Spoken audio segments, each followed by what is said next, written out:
It was 3:47 a.m. when my phone lit up with a ride request. The pickup location made my stomach turn. Oakwood Cemetery. I'd been driving for Uber for 3 years. Picked up people from hospitals, bars, even police stations, but never from a cemetery. The roads were empty, swallowed by that thick darkness that only exists in the hours between night and morning. Fog rolled across the asphalt like something alive. My headlights cut through it weakly as I pulled up to the iron gates. They were open. A figure stood just inside, barely visible, waiting. If stories like this send chills down your spine, subscribe to Last Ride for more disturbing encounters that happen when the world is asleep. He opened the back door without a word. The interior light revealed a man in his 50s, wearing a dirt-stained work jacket and boots caked with mud. His hands were rough, fingernails dark with soil that seemed pressed into every crease. The smell hit me immediately. Fresh earth, damp and cold, mixed with something metallic I couldn't quite place. He settled into the seat with a heavy sigh, the kind that carries the weight of a long night. I tried to make small talk, asked him if he worked late. He looked at me through the rearview mirror, eyes tired but sharp, and said 4 words that changed the entire ride. I dig the graves. The destination was 20 minutes away, a small apartment complex on the edge of town. We drove in silence for the first few miles, passing closed gas stations and darkened homes. The only sound was the hum of tires on wet pavement and the occasional creak of my car's suspension. Then he spoke again, his voice low and measured, like he'd been holding something in for too long. "You ever wonder what's really down there?" he asked. I glanced at him in the mirror. "Down where?" I replied, though I already knew what he meant. 6 feet under, he said. "What we bury, what we think, stays buried." He told me he'd been a gravedigger for 17 years. Started young, needed the money, stayed because the work was honest, and the dead didn't complain. Last night, he said, he was preparing a plot for a funeral scheduled for today. Standard depth, standard dimensions. The ground was soft from recent rain, made the digging easier. Around midnight, his shovel hit something that shouldn't have been there. Not rock, not root. Something that gave way with a hollow sound. He stopped digging with the machine, got down into the hole with a hand spade.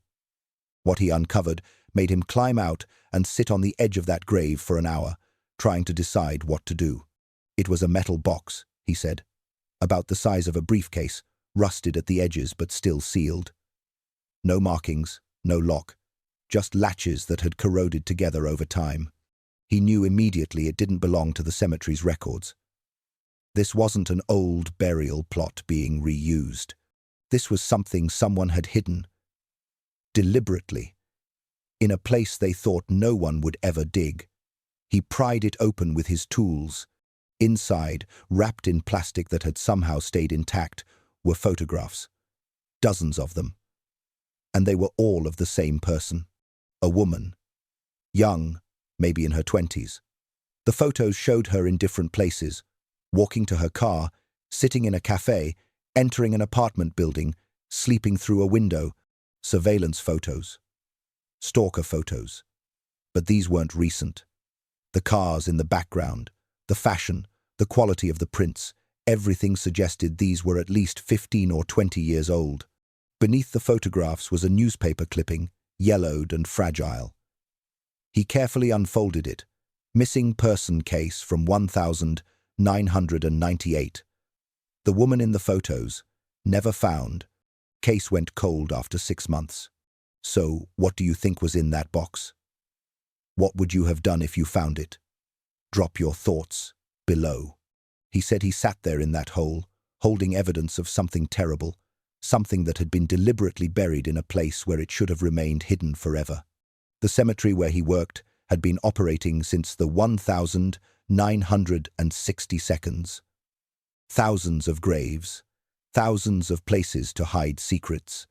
He wondered how many other boxes were down there, in spaces between the dead, waiting. He wondered if the person who buried it ever came back to visit, to stand above that spot and feel safe knowing their secret was surrounded by the undisturbed rest of the deceased. The thought made his skin crawl. He closed the box, climbed out of the hole, and made a decision. He couldn't go to the police, not yet. Not in the middle of the night with dirt under his fingernails and a story that sounded insane. He needed time to think. So, he reburied it. 2 feet to the left of where it had been, marked the spot in his mind, and finished digging the grave he'd been hired to dig. When his shift ended at dawn, he called in sick for today's funeral. First time in 17 years, he'd missed work. He couldn't stand there while they lowered a casket, knowing what was buried just feet away. The car felt smaller now, the darkness outside pressing against the windows. I realized my hands were gripping the steering wheel too tight. "Are you going to report it?" I asked. He was quiet for a long moment. "I don't know," he finally said. "Part of me thinks I should. That woman deserves justice, even now. But part of me wonders what happens when you disturb things that have been buried that long. Not just legally. I mean, spiritually, cosmically. Some things get buried because they're dangerous to unearth." He leaned forward slightly, his face appearing more clearly in the rearview mirror. "You know what bothered me most?" he continued. "The care that went into it. The box was sealed properly, protected from moisture. The photos were preserved. Whoever buried that didn't do it in a panic. They planned it. They chose that spot deliberately. And they've been living their life for 20+ years, thinking it was safe, thinking no one would ever know. What kind of person does that? What else have they done? Thank you for staying with us this far. I know this story is heavy, but trust me, the most chilling part is still coming." We were 5 minutes from his destination now, entering a residential area where porch lights created small islands of yellow in the darkness. He shifted in his seat, and I heard something crinkle. Paper. He held up a photograph, one he'd kept. "I took this one," he admitted. "I know I shouldn't have, but I needed proof for myself that I wasn't losing my mind, that I really found what I found." He angled it toward the front so I could see in the mirror. A young woman with dark hair, caught mid-smile, unaware she was being watched. Frozen in time, in someone's obsession. "Her name was Sarah Mitchell," he said softly. I looked up the case online. She was 23, art student, disappeared walking home from campus one night. Just vanished. The silence that followed was suffocating. I wanted to say something, anything, but words felt inadequate. We pulled up to his building, an older complex with peeling paint and dim hallway lights. He didn't move to get out immediately. "I think I know whose grave it is," he said suddenly. "The one near where the box was buried." I looked it up in our records. Man named Richard Carver, died in 2003. Heart attack. Age, 56. Lived alone. No family at the funeral. Just the state-mandated minimum service. He paused. "I think he buried that box when he knew he was dying. Insurance policy, maybe.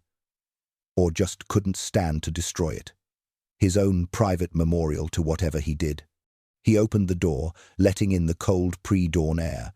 Before stepping out, he turned and looked at me directly for the first time, not through the mirror. His eyes were red, exhausted, haunted. "If something happens to me, if this ride somehow ends up meaning something later, I want you to remember this. The box is buried 3 feet west of the Richard Carver grave, Section D, Plot 47. Someone should know." He handed me a crumpled $20 bill, far more than the fare. "Thanks for listening," he said. Sometimes you just need to tell someone, you know? Make it real outside your own head. I watched him walk toward his building, shoulders hunched, carrying the weight of what he'd found. The door closed behind him, and I sat there alone in my car as the first hints of grey light began to appear on the horizon. I looked in the back seat. Empty. But there on the seat was a small clump of dirt, still damp, still fresh. Evidence that he'd been real, that this conversation had happened.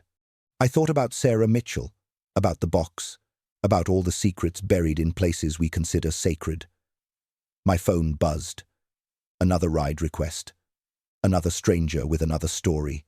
But as I pulled away from that apartment complex, I couldn't shake the feeling that some stories aren't meant to be just stories. Some of them are confessions. Some of them are warnings. And some of them, like this one, are transfers of burden.